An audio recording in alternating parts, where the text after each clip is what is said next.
সাকিব আর মাশরাফির বিষয়টি এটা রাষ্ট্রীয় একটি সিদ্ধান্ত। আমরা চাই তারা যাতে আমাদের বাংলাদেশে যাতে দ্রুত ফিরে আসতে পারে। আমাদের ঢাকা স্টেডিয়ামের যে পরিবেশ, আমি যখন থেকে খেলেছি ছোটবেলা থেকে তখন থেকে কিন্তু একই পরিবেশ দেখেছি।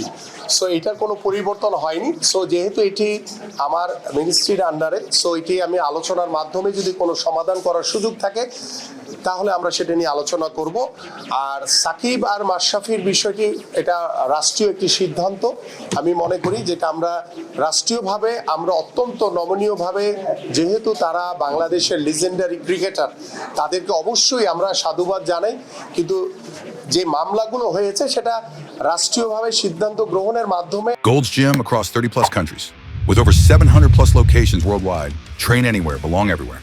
আমরা চাই তারা যাতে আমাদের বাংলাদেশে যাতে দ্রুত ফিরে আসতে পারে। আজকে শপথ গ্রহণ অনুষ্ঠান থেকে আসার পরেই আমাদের সংসদ ভবনে ইন্ডিয়ার ডেপুটি হাই কমিশনারের সাথে আমার দেখা হয়েছিল।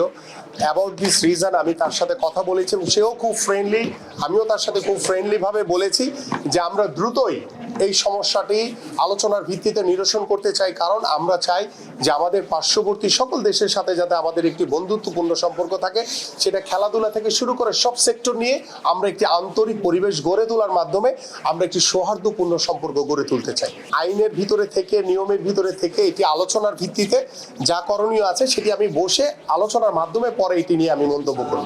আজকের পর থেকে কোনো কঠোরতা থাকবে না, কারণ আমি সাংবাদিকরা আপনারা যেভাবে আমাদের খেলাধুলাকে এগিয়ে নিয়ে যাওয়ার জন্য লেখনির মাধ্যমে আপনারা যেভাবে এগিয়ে নিয়ে যেতে চান, আমি মনে করি যে আপনাদের সকলের স্বতঃস্ফূর্ত অংশগ্রহণের মাধ্যমেই আমরা আগামী ক্রীড়াঙ্গনকে গড়ে তুলতে চাই। সেখানে কোনো বাধা নিষেধ আজকের পর থেকে ইনশাল্লাহ থাকবে। আমার কাছে যেটি চ্যালেঞ্জ বলতে বিষয় না, বিষয় হচ্ছে যে আমি একটি সামগ্রিকভাবে আমরা একটি সুন্দর পরিবেশে, যে বিগত সময় আমরা যে একটি অস্থিতিশীল ক্রীড়াঙ্গন দেখেছি, সেখানে ক্রীড়াবিদ, ক্রীড়া সংগঠক, সাংবাদিকদের ভিতর কিন্তু একটি ডিস্টেন্স তৈরি হয়েছে আমার কাছে মনে হয়েছে। বাট আমি চাই যে এই জায়গাটা আমরা যাতে একটি ফ্যামিলিয়াল সম্পর্ক গড়ে তুলতে পারি। আপনার সাথে আমাদের ক্রীড়াবিদ, আমাদের যারা ক্রীড়া সংগঠক কিংবা ক্রীড়া সাংবাদিক যারা রয়েছেন, সকলে একটি পরিবারের মতো। কিভাবে আমাদের সকলের উদ্দেশ্যে কিন্তু আমাদের বাংলাদেশের ক্রীড়াঙ্গনকে কিভাবে এগিয়ে নিয়ে যেতে পারি, এটাই তো মূল টার্গেট। সো এইখানে ভিতরে কে বা কাহারা যদি কেউ কোনো দুষ্টামি কিংবা ষড়যন্ত্র করার চেষ্টা করে, সেটা করার আশা করি আর ভবিষ্যতে সুযোগ পাবে না। আমরা সকলেই একটি পরিবারের মতো ইনশাল্লাহ একসাথে এগিয়ে যাব।